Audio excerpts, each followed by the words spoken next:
Okay, well, welcome everyone to the Committee for Special Education Education Series presentation on the college application process for students with IEPs, GIEPs, and 504 plans.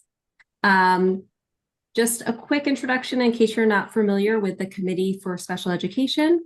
The Lower Merion School District, CSE, is a parent-led volunteer organization that serves families of students with IEPs, GIEPs, and 504 service agreements.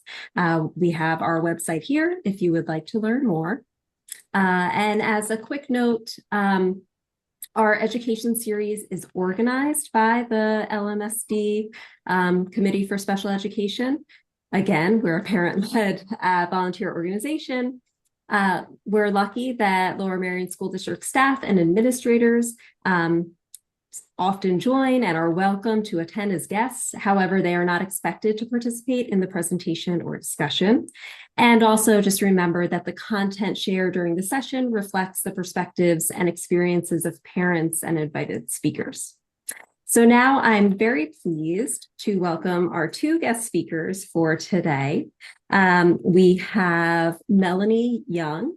Melanie is an educational consultant, advocate, and founding partner at Thrive Advocacy Group. And she brings a diverse background in both education and special education advocacy with her tonight to our session. She has experience serving as a public school teacher at the elementary and middle school levels, early intervention service coordinator, a Wilson reading instructor, and an educational consultant and advocate within a special education law firm. Also with us tonight is Brittany Yanchuk. She is transition consultant, advocate, and founding partner, also with Thrive Advocacy Group. And Brittany specializes in post-secondary planning for students with disabilities. She partners with families to develop individualized, strengths-based transition plans that align IEP goals with meaningful adult outcomes. These include employment, post-secondary education, independent living, and community participation. So we are very pleased to welcome both Brittany and Melanie here with us today. And I'm going to turn it over to them so they can start sharing all of their information with us. Great. Thank you so much. Thank you so much for having us. Good evening, everybody. We're excited to be here to talk with this awesome group about the college process that students with disabilities and their families should know as they begin planning for post-secondary education. First, let's talk about the 3 laws that support individuals with special needs after school age programming. The first law I wanted to talk about is IDEA, which is the Individuals with Disabilities Education Act. This is a law that ensures students with disabilities get special education services and related services in kindergarten through 12th public schools, which most of you probably know about. IDEA ends when you graduate from high school, and it does not apply in colleges. So they do not provide an IEP, but your K through 12 experience and documentation can help you get accommodations. So that's important, and we'll talk more about that later. Section 504 is the next law that I wanted to talk about, which is a civil rights law that prevents discrimination against people with disabilities in programs that receive federal money, like most colleges. Section 504 requires schools to provide reasonable accommodations so students with disabilities can participate fully. In college, you can request accommodations like extra tests, note-taking, or extra test time, note-taking help, or accessible classrooms. ADA, American with Disabilities Act, is a broader civil rights law that protects people with disabilities in all areas of public life, including colleges, workplaces, and transportation. The ADA works alongside Section 504 in colleges to ensure equal access and prohibiting discrimination. It guarantees access to facilities, technology, programs, and extracurricular activities. You can ask for accommodations under ADA if your college receives federal funding, and most do. What does the law require? So colleges are responsible for providing equal access, not continuing services simply because a student has an IEP or 504 plan. Prior eligibility does not automatically carry over. Schools must ensure students with disabilities are not discriminated against and must provide reasonable accommodations for those who qualify.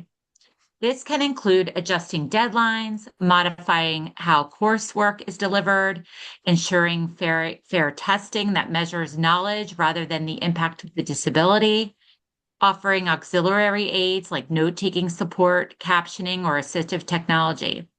However, colleges are not required to provide accommodations that create an undue burden or that compromise the health and safety of others.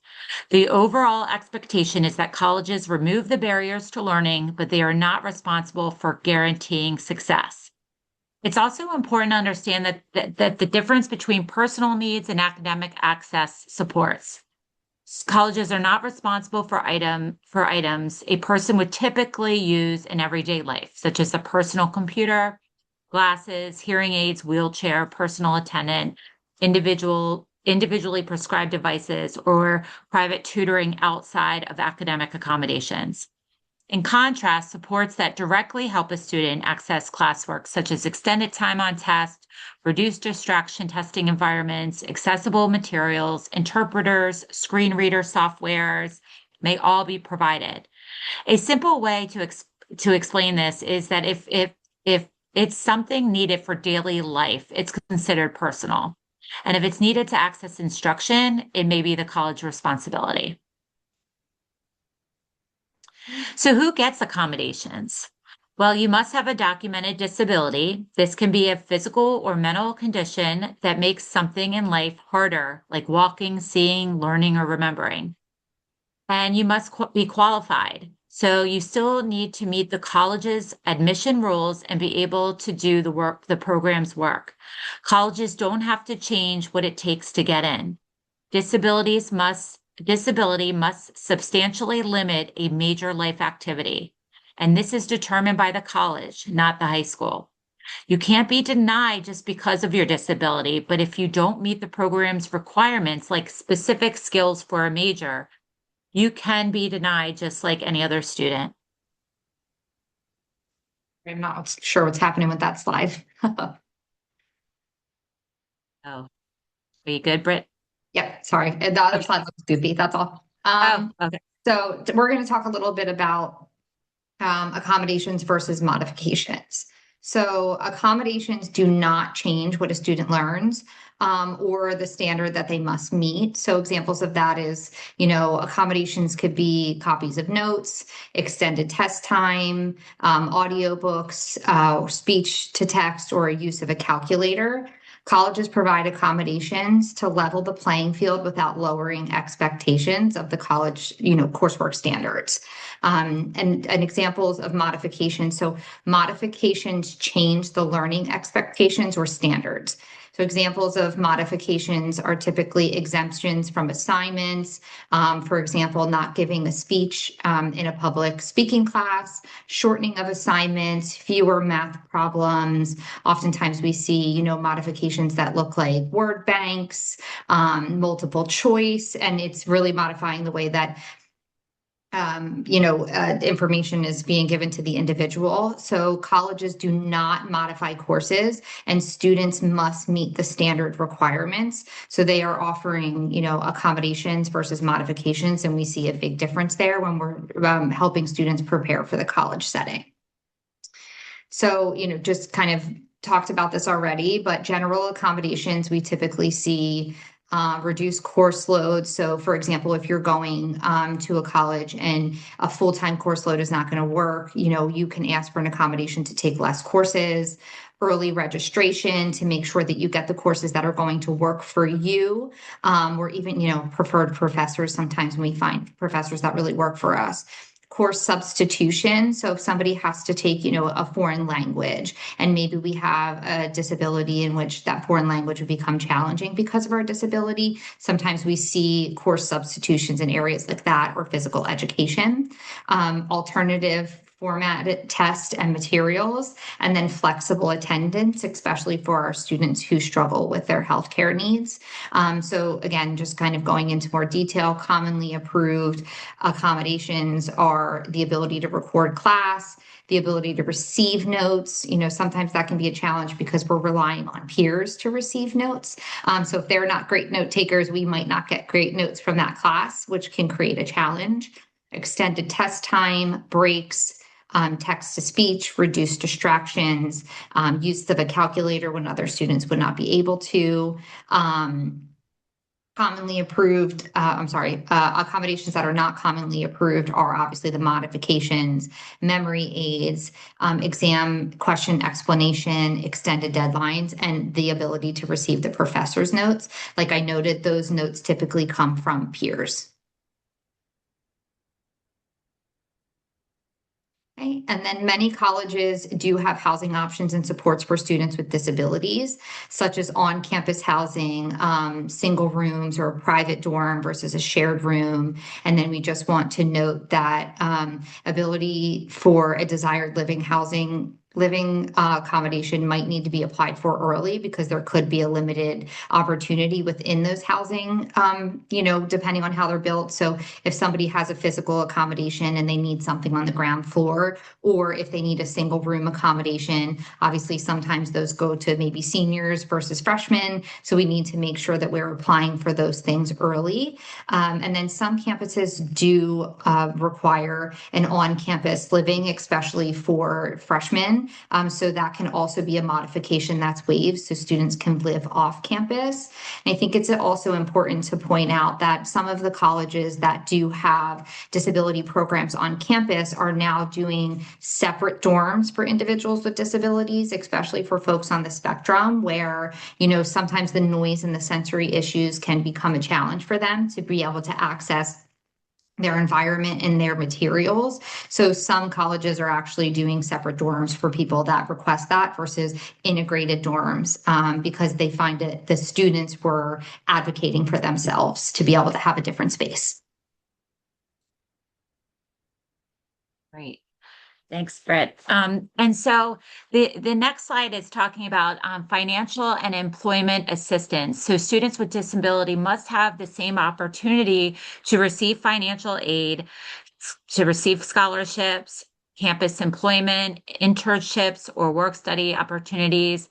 Colleges cannot deny or limit these opportunities because of a disability. Students must be evaluated using the same eligibility criteria as other students. Colleges must also provide equal access when it comes to like counseling and placement services. So they're not required to provide extra services. So basically, if counseling exists, students with disabilities must be able to use it. If colleges do not have to provide additional counseling or advising because of a disability, though.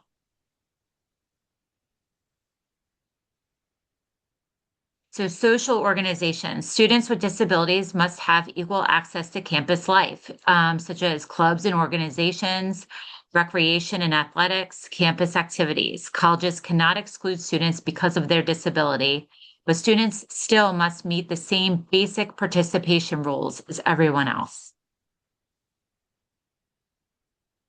And then the federal funding and exemption rules. So only colleges that do not receive federal funds are exempt. So to avoid compliance, a college must meet all three criteria. So they must refuse all federal funds, must be a private institution, and they must be a religious institution.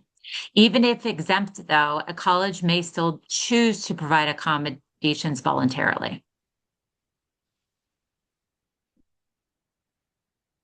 So talking a little bit about FERPA. So FERPA is a waiver in which an individual can sign to allow their parents to have access. So even if a student has signed FERPA, which stands for Family Educational Rights and Privacy Act waiver, direct communication with the parents is not mandatory. So a lot of the key student responsibilities here, even with a FERPA waiver, is that students must self-identify to the institution. Students must self-report their needs and disabilities. Students must communicate with their professors, and they must manage their own housing issues. So even though students sign that waiver, that doesn't mean that parents have the ability to do all of that on their behalf. We often see sometimes confusion for parents as well. So are individuals who attend colleges that have additional support on campus, like an autism support program. I think oftentimes parents sign this FERPA waiver and they think, okay, the waiver's been signed, the student has given authority and access, but why am I not receiving anything back from the support staff? And that is typically because even though the student has signed that waiver, a lot of colleges think that the student needs to be the one communicating their needs to the parent. They will support them in drafting emails, communicating their needs, but they don't really want to have at the college level communications with parents without the student involved to some capacity. Okay. And then when we talk about college and accommodations, we then start to look at different types of documents in which we need to prove the disability and to be able to provide to a university or college. So every college and university have different rules and standards, but in general, colleges typically require a recent evaluation, usually within the last 3 years, a medical diagnosis from a qualified professional. They also have to have within that diagnosis, or sorry, the evaluation, the functional limitations that impact the learning of the individual. They also have to recommend accommodations within that evaluation. And they have to go into history of past supports is always critical. It's important to note that an IEP or 504 alone is not always enough. You must be able to include clinical or educational testing. So when we're really looking at being able to go into the college setting, I'm going to flip to the next slide here. We often see that parents are saying, okay, how do we get ready for, I'm sorry, I don't know what my slides are doing with all that crazy language on the side, but college parents are typically saying, or individuals, how do we prepare for this? Can we use the IEP or 504? Is there enough information in there? And when we talk about those resources, we really need to, one, look at the requirements that the college has for the supporting documentation, because like I said before, a 504 or IEP is not always going to be enough. In some opportunities it will be, in other opportunities it will not. So sometimes parents choose to go get individual psychoeducational evaluations that list all of the individual's needs.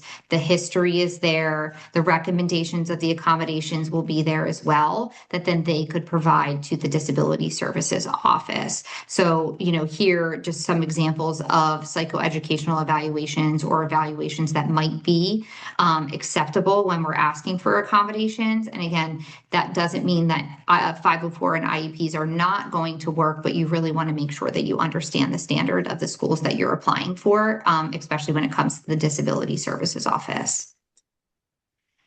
So how to prepare for this before graduation. We're always recommending that you request updated evaluations during your junior or senior year of high school. And, when you're recommending or requesting those evaluations, even from your IEP team, we often see folks asking for more of a comprehensive evaluation versus a paper evaluation to make sure you have most up-to-date information, your most up-to-date SDIs as well of where you are with the support that you need in your learning, so that can translate to the disability services office on a college campus. We also recommend that you keep copies of all essential documents like previous IEPs and evaluations, your full accommodation history, document what actually works for you, because I think sometimes we have SDIs or accommodations in our IEPs, but maybe those are things that are not really working for us or things that we really don't need or haven't taken advantage of. So it is critical critical to have the most up-to-date information you can have. And then obviously notes on practicing how to explain your specific needs. And then so for a student to request accommodations, step one is to contact the disability services at your university, obviously, or college. Every program is going to have different requirements. So it really is important to have that conversation with them in advance to say, what information do I need to gather and do I need to provide? Step two would be to gather that information and submit the documentation. Step three would be to meet with your coordinator at the Disability Services office to kind of make a plan and review everything that you submitted. If they are awarding you accommodations, you have the ability, you will receive an accommodation letter of the approved accommodations, and then you are responsible for self-advocating and sharing that with your professors.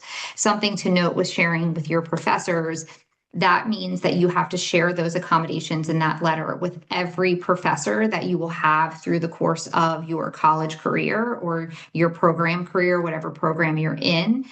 It does not just automatically translate. So this is when we really talk about those self-advocacy skills, and we'll go into some examples later on how to make sure that you're really college ready, because if we're a student and we're not in the position that we're comfortable going to our professors and self-advocating, or even if we share those letters with our professor, that doesn't always mean that a professor is great at meeting those accommodations. So we have to be able to be in a position to self-advocate to say, I'm supposed to have these accommodations, you're not following them. You know, how do I work through this? And also to be able to go back to the Disability Services office to self-advocate to say, I'm not getting my needs met, even though I have these approved accommodations in every class.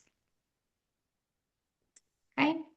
Questions to ask disability services. I think we've kind of covered this already, but obviously, what documentation do you require? How recent does it need to be? Everyone might have different requirements. What accommodations are commonly approved by that university? You know, again, this all varies by every program of what they're likely to approve, what you might have to fight a little bit harder for. How are accommodations implemented? And then what support beyond legal limitations are you offering? Because obviously colleges have to meet a minimum. Some go above and beyond and they're more flexible, even when it comes to your professors. Some professors might have a lot of experience and they might be really comfortable implementing those accommodations, and other professors might need a little bit more support and education. So I think it could be another question that's not on here to ask the Disability Services office, you know, do you do any trainings for your professors? How do we make sure that they understand the accommodations and the needs of the individuals that they're serving? And then common documentation mistakes that we see. So oftentimes we see outdated testing, especially, like I said, when we're doing reevaluations and we have paper reviews, or students who are going to a private school, they might not be updated on their testing all the time, or even just, you know, if a student is a private school environment, they might be automatically modifying some of the curriculum that you're not aware of or have a clear understanding of. So we want to make sure that you're really fully transparent in the testing and have an up-to-date picture of what somebody's specific needs are. We want to make sure that all of your specific diagnoses are included, not just your educational classifications, but sometimes clients do have, or individuals do have, medical needs as well. And we want to make sure that those are well documented. No connection to academic impact. Obviously, we want to make sure that any SDIs or accommodations that we're requesting are clearly articulating how it impacts an individual's academic needs. A report that doesn't have accommodation recommendations, and then assuming that your high school plan will transfer to a college plan. So obviously, you know, in the previous slides, you saw that idea ends when you take your diploma and you move on. So we want to make sure we're trying to meet the ADA and 504 requirements. Great. And so just like Brittany's been saying in the past couple of slides, that students are responsible for themselves. They're responsible to initiate the registration process with the disability services, following all those necessary steps, also doing it in a timely fashion. Obviously, just like what she said, the requesting accommodations, notifying their professors of those approved accommodations. And also just so that you're aware of that your child has the right, or won't be child anymore, but the student has the right to deny accommodations. So if they don't want to use their accommodations, they can say, they don't want to use them. Okay, skills needed for college success. We talked a little bit about this.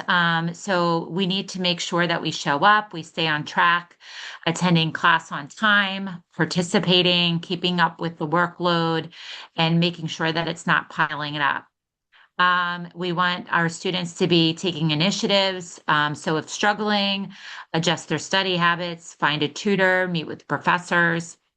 Also, we want them to stay engaged, joining clubs, activities, connecting with peers, really, trying to get involved because they're involved, the more comfortable they will be. And then students are also responsible for managing their own schedules and classwork and daily routines. No one's going to be checking in or making sure that they're, going to their office hours or tutoring. So really, being able to self-manage your own social life, your emotions, your course load. It really is being an independent person. So what I always think about this when I'm going to IEP meetings, especially for kids that are in high school, and trying to in sophomore, junior, and senior year start trying, if we are able to, get tweaking the IEPs so that we're not having those as many modifications, making sure that the student is being, self-advocating for themselves more, that task initiation, that they're not needing like more that's so much prompting to get started and to complete their tasks. Like I've really tried to pull back on that. If we're able to, especially if post-secondary education is the goal. So, and obviously the self-executive functioning skills are so important, like, keeping a notebook, being able to track your assignments, being able to create task lists, just things like that. So we just talked about the executive functioning. Executive functioning has many parts to it. So one part's like activation, getting ready to do the work, figuring out when, where, how the work will get done, how to prioritize, organize. And these are all goals that can be in your students' IEP now, throughout the high school process.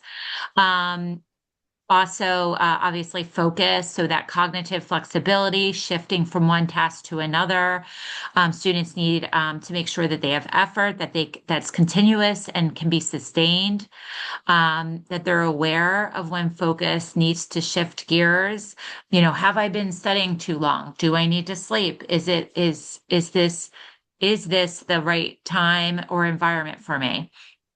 And I want to be clear too, like, I have two children in college, and it does take time for them so they might not be 100% once they get to college, but you want them to be, you know, pretty much able to do these things, but they might forget, or they might have some setbacks, but it's just talking them through, like, when you did this, last year, this difficult test, like, how long did you plan for it? What did that look like? Like, just bringing it back to past experience is helpful. Of course, we're going to have to be there to remind them, but really, we want them to be as independent as possible when they go into college. And then processing speed, sometimes that's not really something that we can change. So if you know that you have lower processing speed, making sure that, you're leaving time for yourself to go back, to reviewing work, and also, making sure that you're starting your work well in advance. If you have working memory issues, what you might need help to remember or to know where to find the notes. And you need a lot of repetition and practice. So making sure you're planning that time out for yourself, that studying time. And then what tools can help you, like voice memos, to-do lists, phone, your phone, your calendar. Um, Also, actions. So not just what the student wants to do, but what do they have to do and what should they not do? This kind of monitoring and self-regulation is important. So putting needs before wants. And then obviously emotions, self-management can be exhausting, and we need to be able to move beyond the frustrations and the ups and downs to focus on what needs to be done. And then obviously knowing when to seek help when needed. Self-advocacy. So not on knowing yourself and what your rights are, being able to communicate, ask for help. And then self-determination is always so important. So acting according to one's own interests or preference. So knowing, about yourself, that's kind of what helps guide you on what classes to take, what courses. Know the psychological empowerment, feeling you have the skills needed to do the things that shape your outcome. And then we talked about regulation, but also self-realization, using knowledge of your strengths and weaknesses to plan accordingly. So the next slide is opportunities to build a student's skills, opportunities to build a student's skills. So this is kind of what we were talking about.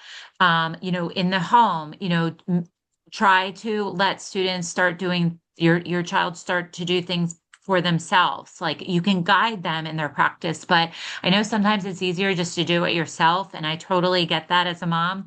But we sometimes really need to step back and let them do it. Even if it's not done the way we would want to do it, but just try to, start doing those things. And then, making sure that they're able to get up by themselves. That's a huge one.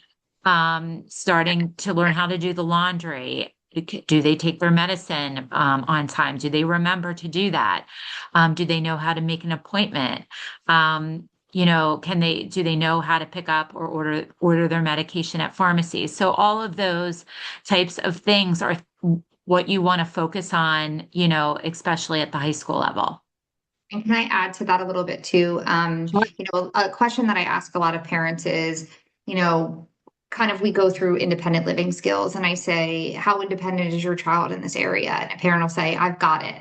And I say, okay, or they've got it. They're very independent with laundry, for example. And I'll say, if we picked your child up and put them in an apartment tomorrow and you were not there to support them, what would that look like?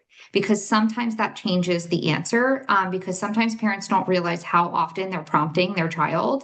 And I think it's really important to say, as a parent, how much support am I offering day to day to make sure, we're eating healthy meals, that the laundry is done, that we're, cleaning and keeping a tidy house, that our assignments are getting done. And obviously, to some extent, parents are always going to support their child in college or in a post-secondary outcome. But it's really important to have a really good scope of what their self-advocacy and self-determination skills look like, because when we're potentially in another state, that self-motivation really comes into play. And I also think it's a great opportunity, like Mel was saying, when you're, going through your post-secondary outcomes and your transition goals, how can we look at that and say, okay, oftentimes I'll take the SDIs and I will highlight them to anything that could transfer to a college accommodation. And if we have 20 SDIs and we have 3 things that actually would transfer to a college environment, we really need to be having a conversation of how do we start working back some of those SDIs and really just focus on the accommodations to make sure that the individual is college ready as possible, because oftentimes I think we assume that the SDIs will transfer, but they don't always transfer because they don't necessarily meet that standard of a college accommodation. And there's a delicate balance too. Like I know in middle school, I'll often hear at IEP teams, well, the student needs to, they're in middle school now. They need to know how to do this, or they should be able to track their own assignments, things like that. And this is not what we're saying. Like at the middle school level is really where you're learning these skills. Like we need that, that direct instruction. Some kids need direct instruction, very explicit direct instruction in these areas. And they need a lot of scaffolding supports and practice with an adult, that guided practice until they're independent. And then we can test it out. And hopefully by the time you get to high school, then you do have those tools, but not everyone does. I mean, sometimes it does take some time. So, there is a fine balance there. Like we want to make sure that they're ready that they're ready before we kind of let them just on their own, because that can create, a lot of stress for everybody. But, we ultimately, this is the goal. I apologize. My slides are goofy. I think I downloaded them to PowerPoint instead of using Google for some of these. So colleges can help, or sorry, schools can help students prepare for college in many different ways. So as we kind of already talked about here, there's a variety of opportunities that can be offered.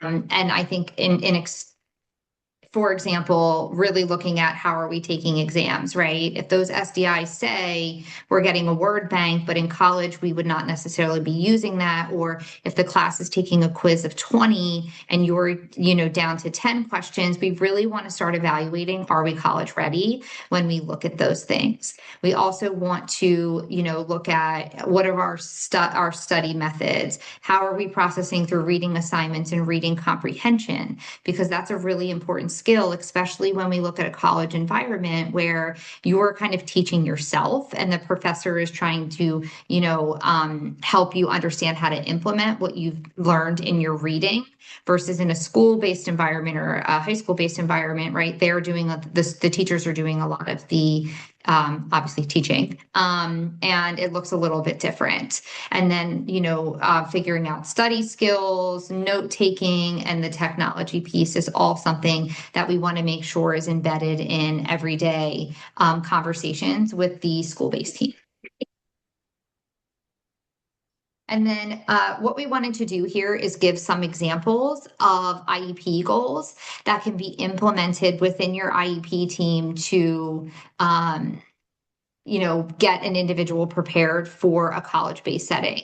So oftentimes, like we said, it's a little difficult to maybe gauge some of these things, or parents will say, how do we prepare? How do we utilize the time left in school? And these are very specific IEP goals. So obviously self-advocacy and the right to be accommodated. So the proposed goal is that Marcy will advocate for her accommodations through role-playing situations where agreed upon support is not being properly provided. Obviously, we already gave that example that not every professor is, familiar with special education or familiar with how to implement these the accommodations. So the objective one would be during role play, Marcy would create a 2 to 3 sentence script to use when her professor forgets to provide her with grading criteria ahead of an assignment due date. And then objective 2 would be test time. During role play, Marcy will create a 2 to 3 sentence script to use when a proctor requests she put her pencil down before her agreed upon extra time extension is finished. This is a great way to start practicing self-advocacy so that you're ready to take that on in a college environment. The next is about scheduling and time management. So the goal for Catherine would be Catherine will independently register for activities via the college website. And then objective 1, Catherine will use her personal login to sign on, navigate to the appropriate web page for registration, and input personal information accurately. And then objective 2 would be Catherine will select appropriate courses from the offerings, considering scheduling, course prerequisites, and chosen course of study. This is a great way to practice signing up for college courses. And then we have another goal example for Devin. Devin will use an electronic calendar to accurately record and schedule her classes, assignments, and activities. So the objective one would be Devin will consider travel time or preparation time when scheduling her classes and assignments. Obviously, this is directly related to executive functioning as well. And then Devin will accurately keep track of her medication dosages and times. Obviously, that becomes critical in order to be able to self-manage on a college environment, to know when, even if parents are supporting with refills, that those refills might become necessary and we're not missing critical information critical medication that could help us in the learning environment. The next goal example is task prioritization. So given a list of 3 job-related tasks, Peter will prioritize them on their completion deadlines. So objective 1, in role play with his case manager, Peter will ask for clarification or guidance to list tasks in the required order. Objective 2 is planning. Peter will identify and list the steps needed to complete the most important task. And then objective 3, Peter will use a calendar to schedule the completion of each step. So this is really taking those executive functioning skills to the next level and making sure that we're practicing those while we have the opportunity in the college environment.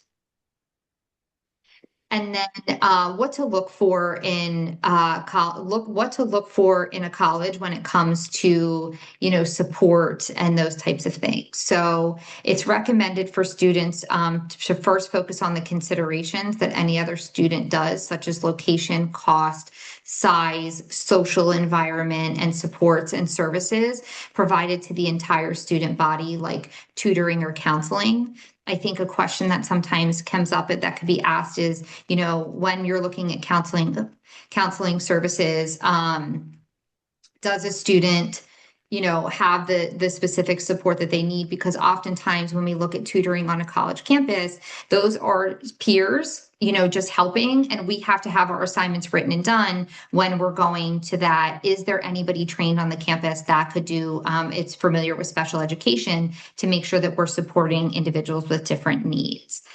It's also important to look at the requirements for graduation and what classes are required in the desired major to get a sense of whether or not it's a good fit. Once you have that list narrowed down, when it's time to research the disability, then it's time to research the disability offices online.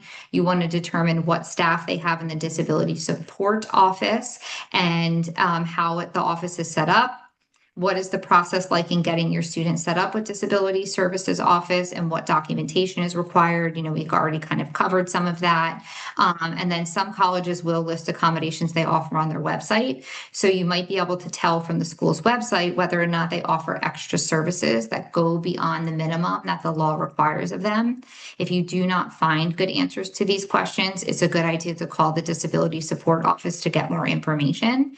And even if you're going to campus or college tours, obviously stopping into the Disability Services Office to make sure that you feel like that's an environment that's going to be very supportive to you becomes pretty critical in this decision making.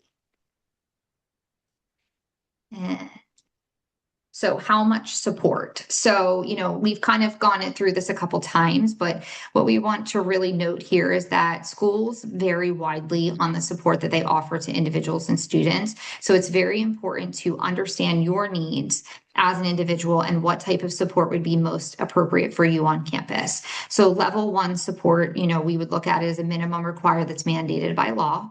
Level 2 support is enhanced staffing and services beyond minimum requirements. There are some colleges that have the Disability Services Office, and built into the Disability Services Office, we would see, opportunity to pay for a little bit of one-to-one time or some extra tutoring. It's not any special program. It would be available to any any individual who has accommodations through the Disability Services Office. But it's important to know if the colleges or support program you're looking for has that. And then level 3 are more structured programs. So when we see this, we'll go into a little bit more detail, but there are other colleges, like you might be familiar with Westchester or the DCAP program, and the DCAP program or Drexel's program, Obviously, there's a ton of autism support programs on campus, on campuses, across the country, but these structured programs are typically fee-based, and they're offering more comprehensive support, including weekly academic specialist meetings, subject-specific tutoring, study skills instruction, and parent communication. We also see help with executive functioning support, socialization, events calendars, those types of things, sometimes built into those additional structured support programs. That's when we really see maybe more colleges that would have accommodations in the dorms or separate dorms for individuals who have sensory needs as well. So some of the specialized institutions that we see that are colleges or programs that are very specific to individuals that have accommodation or disability needs, we look at Beacon and Landmark College because those are colleges that are for neurodiverse learners. And then obviously special considerations would be tailored supports like we've already talked about.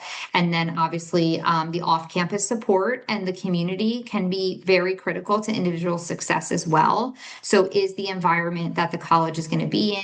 Do we have accessible therapists? Are there any medical experts if I need to continue to see doctors? Is it better to be closer to home, or is it okay to be further at home? Because those resources outside of a university or college would still continue to be accessible. The next opportunity. So sometimes when we're having this conversation and we're pointing out these needs, we talk about maybe a 13th year with colleges or even beyond, and dual enrollment programs. So all Pennsylvania high schools can offer dual enrollment courses through local colleges and universities. Offerings may vary by district and university campus. Dual enrollment gives the option for the individual to take college level courses with support from the district programming. So a lot of times in the community, we'll see partnerships with Montgomery County Community College, where we're taking a college course and we're still able to receive academic support from the district, or sometimes executive functioning support. Sometimes that support comes from the IU programming. So it can be different depending on your program, your needs, but oftentimes the dual enrollment we see with partnerships with community colleges, or if you're on a vocational path or a technical school path, sometimes there is opportunities to have dual enrollment in those situations as well. But it's a great consideration for individuals who maybe need a little bit more time, or they need to, dip their toes in the water to see how college level programming is going to go for them or continue to build skills. It's a little bit more of a softer launch into a college program. And then same thing for alternative to four-year colleges. So sometimes individuals say, I'm very interested in going to college, but I'm not sure if a four-year university is appropriate for me. And then we also want to make sure that individuals have enough time to prepare and build those skills. And sometimes we're just not ready when it comes to 18 or when we would typically exit. So oftentimes we see alternatives as a community college. So we already kind of talked about that a little bit. Community colleges do a lot of dual enrollment. They typically offer 2-year degrees or certificate programs. Another great thing about community colleges is that sometimes those certificates or those courses can be for free. So we can practice taking some type of college level course without even having a fee to it, because a lot of the colleges have non-matriculated courses or certificates that might be for free. And then most colleges, community colleges, have a transfer agreements as well. So a transfer agreement is when, if you're starting at a community college and you are able to meet expectations for a 2-year degree, you get automatic acceptance to a 4-year university. So it's a great way to start out, build skills, take the time you need, and then be able to transfer to that 4-year university for maybe a bachelor's degree or a 4-year program. Sometimes we see gap year programs that individuals decide to participate in. So it gives them some time to gain skills. There are very specific gap year programs that are available. Sometimes we're working in volunteering. Sometimes it's really educational based and focused on building those skills. So it looks different, but happy to provide a list if anyone is interested in learning more about the gap year programs. And then career and technical education for careers that don't require a 4-year degree. Obviously, a lot of our tech programs now are college prep. And so we see people going into technical programs after that versus a typical 4-year degree. But there are obviously opportunities to be on a career path and get some certifications to help with job entry and building vocational skills. And then the college transition programs, you might be familiar with V United at Villanova. Westchester has one as well. There's one at Gwinnett Mercy. There's one at Millersville, Eastern. They're all over. There's about 19 across Pennsylvania. So the comprehensive transition programs, or CTP programs, are 2 or 4 year vocational certificate programs designed for students with intellectual disabilities or autism. So they are not college, they're not degree seeking programs. They are typically separate certificates, but some of them you have the ability to live on campus. Some of them you commute. So if an individual is not really college ready or in a position where they would be successful in college level courses, it offers an opportunity and an alternative for folks to still be able to have a college experience without college level work and still building skills like, focusing on education, focusing on social skills, focusing on independent living skills, and then, internship opportunities and just campus-based learning and housing. So I think that's really critical to know that those alternative pathways exist for individuals who might not be capable of doing a 2 or 4-year college program. Okay. And that is it. Questions? Look at that. It's right on time. Yeah, perfect. I see in the chat, someone asked, will the slides be cleaned up? Yes, we will clean up the slides to make sure that you guys have access to them. Yeah, I apologize about that. I downloaded it to PowerPoint and I should have kept it in Google, I think. And then Jen said that she would love a gap year list, please. Absolutely. Jen, if you want to, I can provide it and actually send it over so it could be distributed as well if folks are interested. Yeah, that would be great. Thank you. Of course. Are there a lot of information? Is there any other questions that you'd like to ask us while we're here?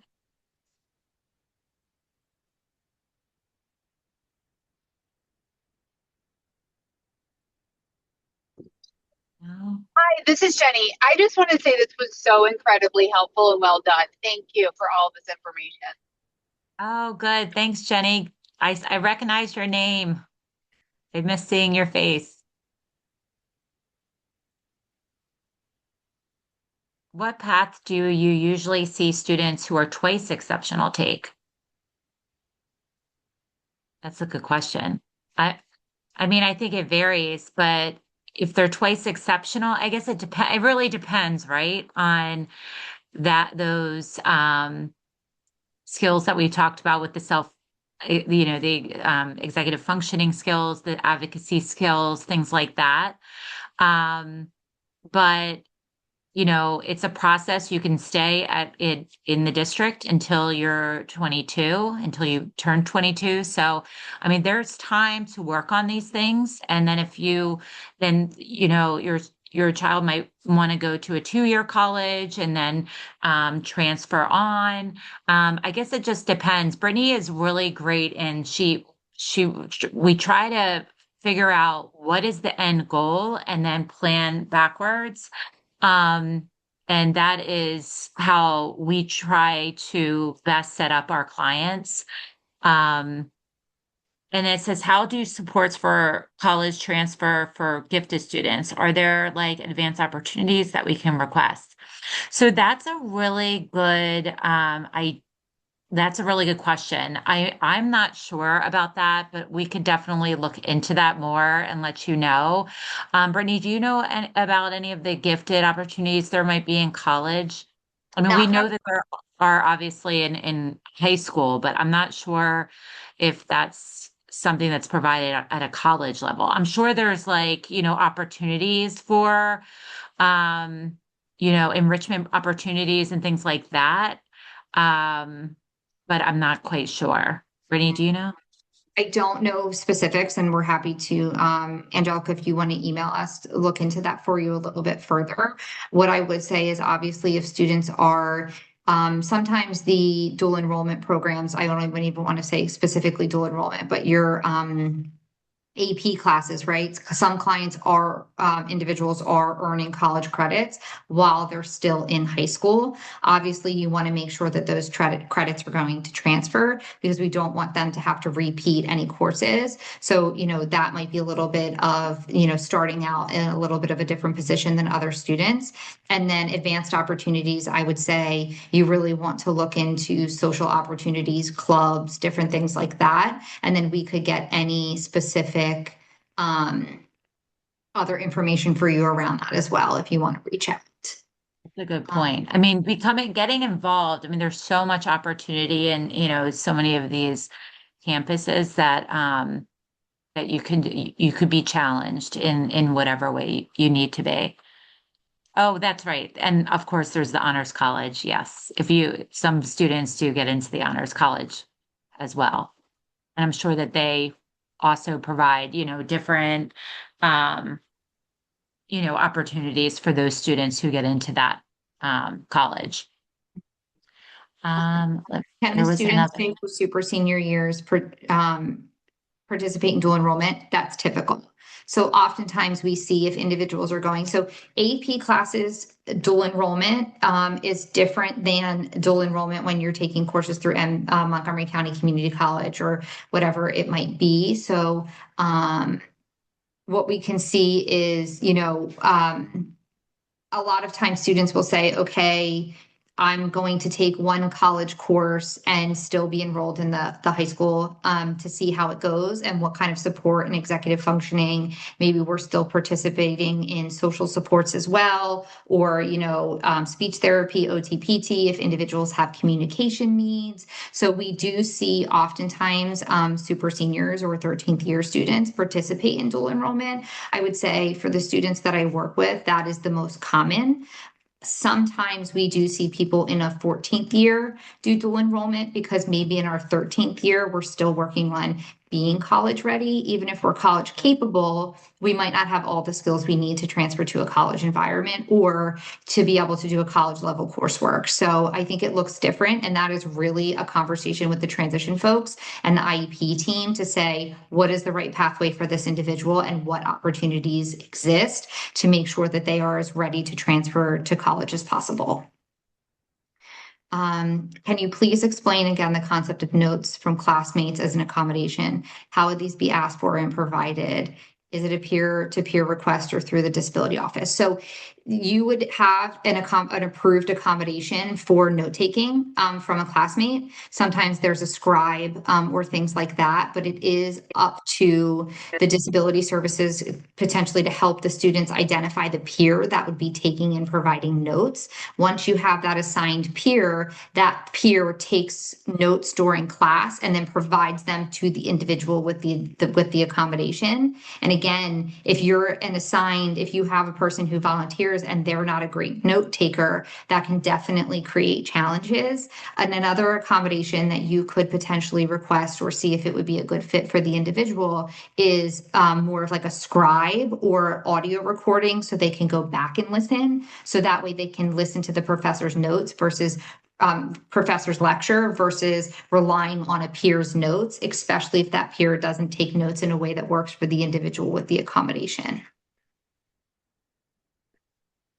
Yeah, and I also think it's sometimes hard to find a scribe. So I think that's also why that's another option that the disability office often uses because sometimes the peers can get paid for taking notes. So it could be that, maybe they haven't been able to find somebody and they, could pay somebody that could do it.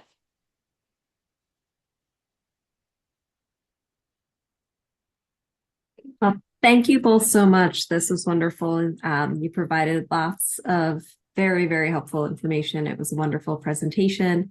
And yes, we can follow up by sharing the slides and the recording and that gap year list as well. So thank you again, Melanie and Brittany. Yes, Yes, thank you. Thank you, everyone. Thanks for having us. Have a good night. You See too. you. Bye-bye.